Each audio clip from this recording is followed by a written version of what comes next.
ആത്മാവിൽ വരമരുളിയാലും ആപാദം കനിവരുളിയാലും യേശുവെന്നാത്മാവിലാദ്യ സങ്കീർത്തനം പാടുന്ന ദിവ്യസ്വരൂപം ഭൂലോക പാപങ്ങളെല്ലാം അകറ്റുന്ന കൈവല്യ സൂര്യപ്രകാശം.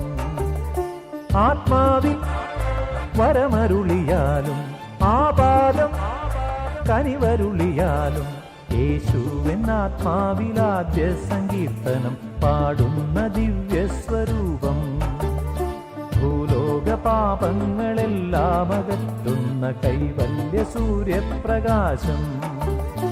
ഈ വിശ്വമാകെ നിന്നെ സ്തുതിപ്പൂ, ഈ വിശ്വമാകെ നിന്നെ സ്തുതിപ്പൂ. Hallelujah hallelujah. സ്നേഹമുള്ള സഹോദരങ്ങളെ, പ്രഭാതവന്ദനം.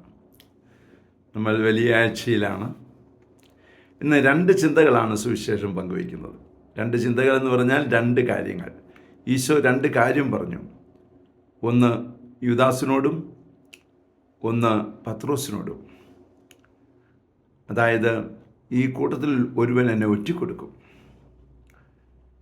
അതോടൊപ്പം തന്നെ പത്രോസിനോട് പറഞ്ഞു, കോഴി കൂവുന്നതിന് മുമ്പ് നീ എന്നെ 3 പ്രാവശ്യം തള്ളിപ്പറയും. സ്നേഹമുള്ള സഹോദരങ്ങളെ, ഈശോ എന്തൊക്കെ പറയുന്നു അതൊക്കെ സംഭവിക്കും.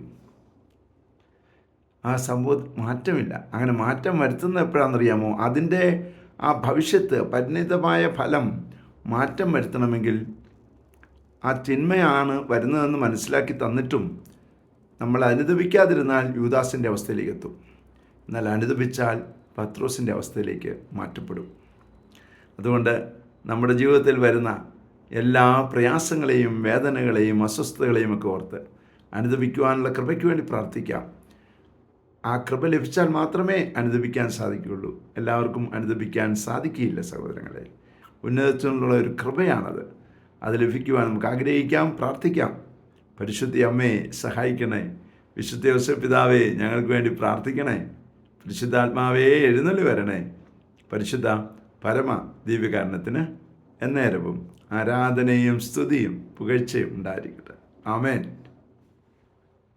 നമ്മുടെ കർത്താവായ യേശുക്രിസ്തുവിന്റെ കൃപയും പിതാവായ ദൈവത്തിന്റെ സ്നേഹവും പരിശുദ്ധാത്മാവിന്റെ സംസർഗവും സഹവാസവും സ്നേഹവും ശക്തിയും കൃപയും എല്ലാ അനുഗ്രഹങ്ങളും സമൃദ്ധമായി നിങ്ങൾ ഏവരോടും കൂടെ ഉണ്ടായിരിക്കട്ടെ, ഇപ്പോഴും എപ്പോഴും എന്നേക്കും.